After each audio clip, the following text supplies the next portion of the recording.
Good morning po. Bali, andito tayo ngayon sa Toyota Taytay para i-demo po yung ating Veloz na G-Variant. Kung ma-check nyo po yung G-Variant natin, ito pong display ito is purple silver. So sa front, meron tayong fog light. Ayan. For more visibility yan. Pero tayo sa driver side. Ito yung ating mugs. Ang mugs niya is nasa 17 inch na po. Two-tone color, silver and black. Plus, meron siyang side mirror light. Kaya natin. Ito yung interior niya. From sa ating manibela po. Ito, meron tayong mga adjustment dito. Sa sounds, even po sa trip, meron tayong adjustment dito kung ilan na po yung ating natakbo while sa pag-consume ng gasolina. So may mga function siya dito, button na pwede nating pindutin. Ayan. So dito naman sa ating touchscreen monitor, kung ma-check nyo po, meron na rin po siyang adjustment. For example lang po dito po sa mga ating button ng volume, plus pwede po siyang maglagay ng USB. Open natin USB.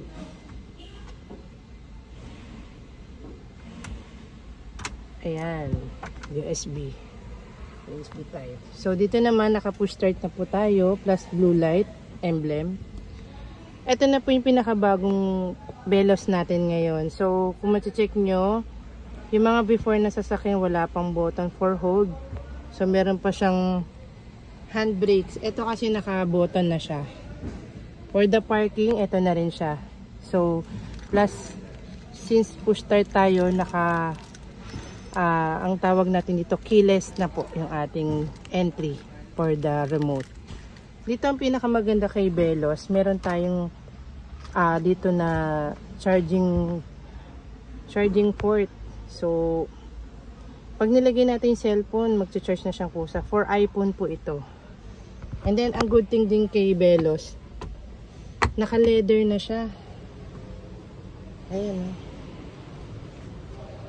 Ganda ng pagka-combine ng silver and black ng Veloz. Second row tayo. Ito, wait. Meron siyang adjustment sa height. So, si G-Variant meron ito. Plus, ang ganda ng kulay. Silver and black combination sa design niya. Sa door trim naman, may blue emblem din na light.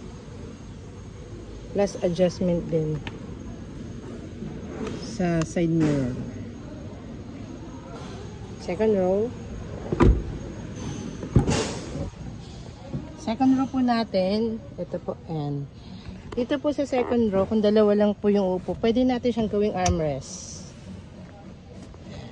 So, adjust lang natin to para maging armrest siya. And then, kung ma-check nyo po, napakaganda ng interior ni Veloz. Two-tone color, beige color, and black combination. Plus, naka-leather na. Grabe, ang ganda.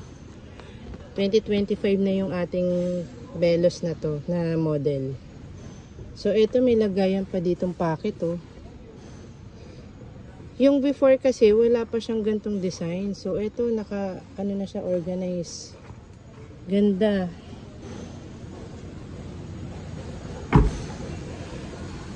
Next, dito tayo sa likod. Ito. Meron tayong backup camera plus sensor. Open natin. Ayan. Look. Meron na siyang nakalagay dito na accessories. Ganda. Ayan o. Meron na siyang jack. Diba? Ganda. Kasama na to luggage tray.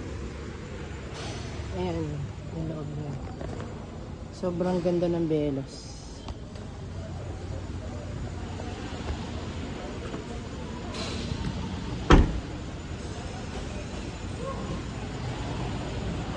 Naka-tint na siya kaya medyo maganda na yung design niya, yung style niya. One thing lang kay Veloz kasi, Yung pinagkaiba niya dun sa top of the line, wala siyang lane departure sa monocular camera. Yung naka-install sa front. Dito yung naka-install. Pero for this unit kasi since E-variant, wala siya nakalagay.